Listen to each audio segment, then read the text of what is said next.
I'm standing in front of the Northwest Pond, which is a unique habitat that you might be surprised seeing in Nassau County. That's a very urbanized environment. In fact, this environment is a very unique one, and it has recently been fragmented. That is, the park is being developed such that these habitats are being cut off from each other. And this is unique because it's one of the most highly productive natural ecosystems in the world. It's a very small habitat, and that's why it's valuable. When I started my career in Florida, I worked in the largest freshwater marsh in the world. That's the Everglades National Park, and everybody knows the diversity of bird life and so forth there.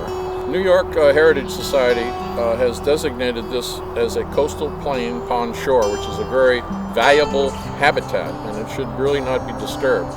And in fact, it can contain maybe hundreds of species of adapted plants for this area, whereas the marine system only has maybe 50 species of angiosperms that grow along the shore. So this is a very, very priceless ecosystem and highly productive.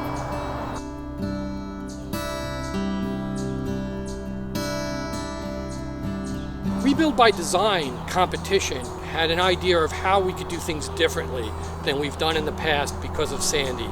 And one of the competitions that won was this one right here, Living with the Bay.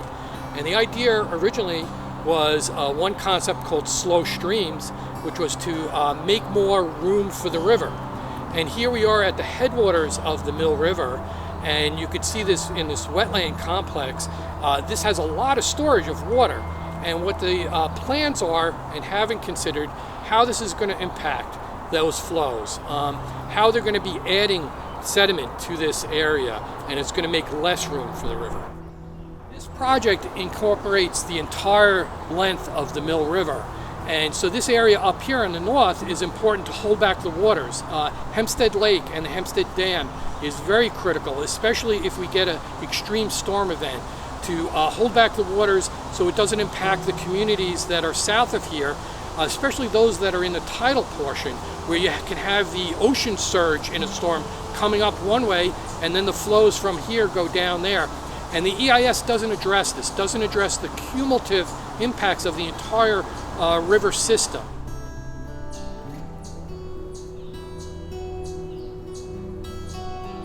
This is a really good native plant forest, typical of the Appalachian oak hickory forest on Long Island. Right now we're standing here looking at swamp maple, a good number of American beech. We have quite a few oaks.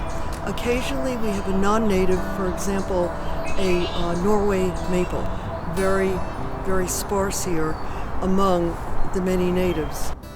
We also were looking at the bark here of a more ancient sassafras tree, again another swamp maple, and one of the things I found just walking up the path is that there is a good number of wetland species up here, and it's a sign that there's a good drainage pathway going down into the pond.